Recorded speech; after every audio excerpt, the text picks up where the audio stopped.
Сәлеметсіздер ме білім алушылар? 9 сыныптың емтиханға дайындық есептерін қарайтын боламыз. 16 нұсқа, бірінші есеп, өрнектің мәнін тап. Минус 0,2-ның 8 дәрежесі, минус 0,2-ның 5 дәрежесі. Бұл бізде негіздері бірдей дәрежелер деп айтады. Екеуінің де негіздері минус 0,2. Негіздері бірдей дәрежелерді бөлу. Негіздері бірдей дәрежелерді бөлген кезде негізі өзгеріссіз қалады, дәреже көрсеткіштері азайтылады. Бұлай етіп жазып аламыз. Минус 0,2-ның 8 азайту 5 дәрежесі көбейту 5. Тең болады. Минус 0,2-ның 8-ден 5 аламын 3 дәрежесі көбейту 5. Тең болады. Енді қараңыздар. 3 дәрежесі минус 0,2-ның. Бұл жерде бізде тақ дәреже, сондықтан теріс санды өз-өзіне 3 рет көбейтетін болсақ, теріс сан шығады. 0,2, 2 немесе 5-тен 1. 5-тен 1-дің 3 дәрежесі деп жазып алайын. Бұл дегеніміз минус 125-тен 1. 125 қайдан шықты? 5-ті өз-өзіне 3 рет көбейтеміз. Көбейту 5 тең болады. 5 пен 125-ті қысқартамын. 5-ті 5-ке бөлемін 1. 125-ті 5-ке бөлсем 25. Минус 25-тен 1. Немесе 1-ді 25-ке бөлемін. 0-ден беремін. 0-ден беремін. 100-дің ішінде 4 рет. Минус 0,100-ден 4. Өрнектің мәнін таптық. Екінші есеп. Бұл есепте барлығы 25 спортшы. Соның 8-і Ресейден, 9-і Парагвайдан. Өнер көрсету реті жеребе арқылы анықталған. Бізден сұрайды, мысалы, А оқиғасы. 6-шы болып парагвайлық өнер көрсетеді. Яғни 6-шы болып өнер көрсететін спортшының парагвайлық болуының ықтималдығын табуымыз керек. Ол үшін бізде барлығы 25 спортшы. Яғни N бізде 25-ке тең. Және соның ішінде парагвайлықтар бізде 9. Сонда 6-шы болып парагвайлық спортшының өнер көрсету үшін 25-тен 9-ды аламыз. Немесе 9-ды 25-ке бөлетін болсам 0,100-ден 36. Парагвайлық спортшының 6-шы болып өнер көрсетуінің ықтималдығы 0,100-ден 36 екен. Үшінші есеп өрнекті ықшамдау. Өрнекті ықшамдау үшін ең бірінші жақшаларды ашып аламыз.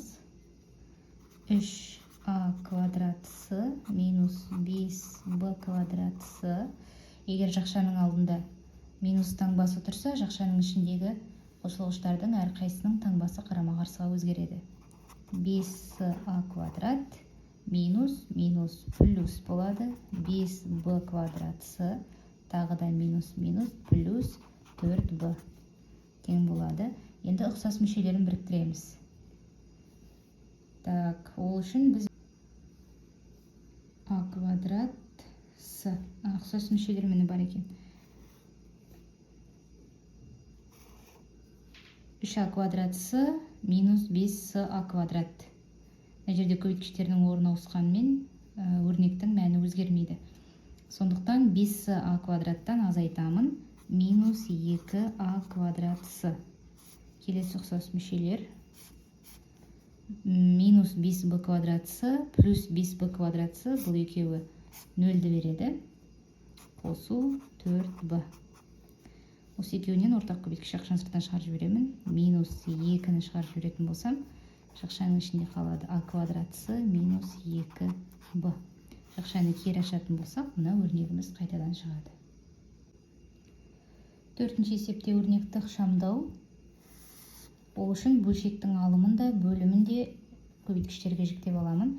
Бөлшектің бөлімі бұл жерде екі жақшаға жіктеледі. Қысқаша көбейту формуласы бойынша x азайту 2, x қосу 2. X квадрат минус 4x плюс 4. Бұл да екі жақшаға жіктеледі. Минус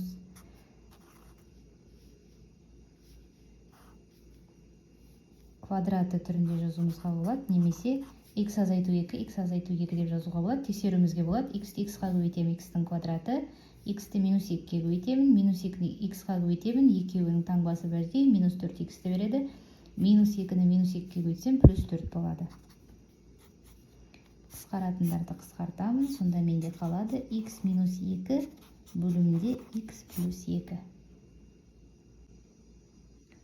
Бесінші есеп, 2x квадрат қосу x азайту 3-тен 0 теңдеуінің теріс түбірін табыңыз.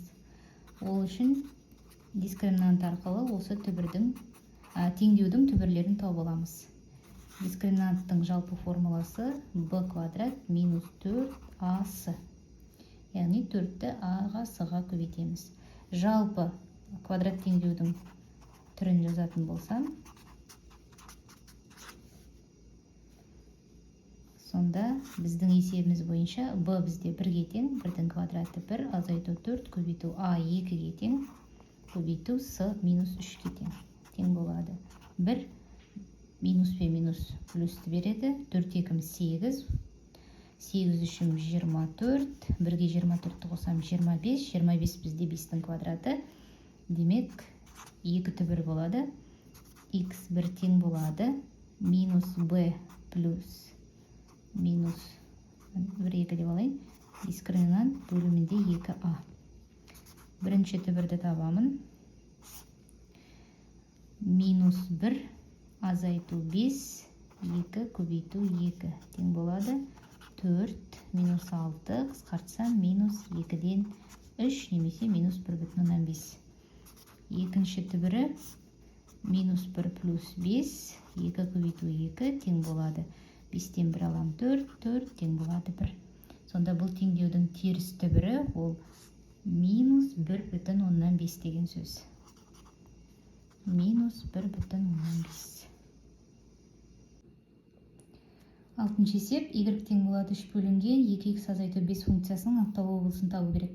Жалпы функцияның анықталу облысы ол x-тің қабылдайтын мәндері. Бұл жерде бөлшек рационал функция болғандықтан бізде бөлшектің бөлімі 0-ден өзге сан болу керек. Себебі санды 0-ге бөле алмаймыз.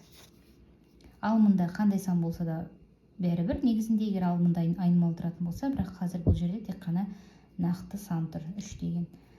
2x азайту 5 тең болмау керек 0-ге, 2x тең болмау керек 5-ге, x тең болмау керек 5-ті 2-ге бөлемін, 2,5. Сонда бізде анықталу болса, минус шексіздіктен 2,5-ге дейін, 2,5-тен плюс шексіздікке дейін. Яғни осы саннан басқалардың барлығы функцияның анықталу облысына кіреді деген сөз. Жетінші есеп, теңсіздікті шешіңіз. X квадрат минус 5x қосу 6 кіші немесе тең 0-ден. Бірінші 0-дерін тауып аламыз. Дискриминант арқылы немесе Вейт теоремасы арқылы x1, x2 түбірлерін тауып аламыз. Вейт теоремасы бойынша 2 түбірінің қосындысы 5-ге тең, көбейтіндісі 6-ға тең. Қандай сандарды қосқанда 5, көбейткенде 6 шығады. 2 мен 3. Осы 2 мен 3-ті сан түзуіне саламын. 2, 3. Теңсіздікке қараймыз. Бізде қатаң емес теңсіздік, демек шеткі нүктелері жауапқа кіреді. Бояп қоямыз. Интервалдарға бөлемін. 2-нің сол жағынан 0 аламын. 0-ді x-тардың орнына апарып қоямын. Плюс, минус, плюс. Бізге керегі минус аралық. Демек теңсіздіктің шешімі 2 мен 3-тің арасы деген сөз. 8-ші есеп, өрнектік ықшамда дәрежелер берілген.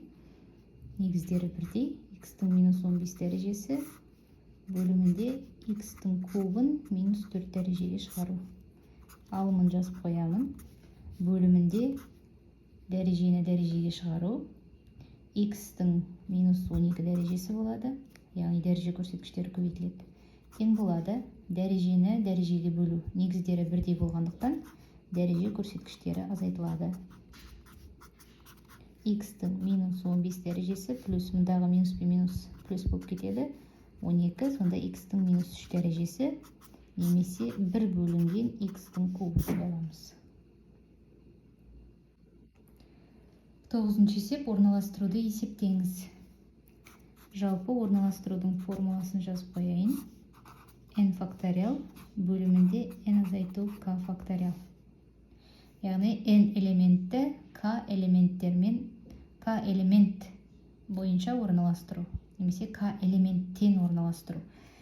Бізде 20 элементті 2-ден орналастыруымыз керек. Сонда алымында 20 факториал, бөлімінде 20 азайту 2 факториал. 20 азайту 2 дегеніміз ол 18 факториал. Жалпы 20 факториалдың өзін 18 факториал көбейту 19 көбейту 20 деп жазуымызға болады. Сонда алымындағы 18 факториал мен бөліміндегі 18 факториал жойылып кетеді, немесе қысқарып кетеді. 19-ды 20-ға көбейтемін, 380. Сонда 20 элементті 2-ден орналастырудың 380 тәсілі бар болып тұр. 10-шы есеп y тең болады x минус 3-тің квадраты қосу бір теңдеумен берілген параболының төбесінің координаталарын табу керек. Бұл есеп өте оңай. Жалпы параболының теңдеуін былай жазатын болсақ, параболының төбесінің координаталары минус m n болады. Сонда біздің есеп бойынша 3-те 1. Немесе параболының бастапқы формуласы арқылы түрлендіресіздер. Минус 3 дегеніміз ол 10-ға қарай 3 бірлікке OX өсімен жылжиды, және плюс 1 дегеніміз жоғары қарай OY өсімен 1 бірлікке жылжиды деген сөз. Сонда 3-те 1 нүктесі содан шығып тұр.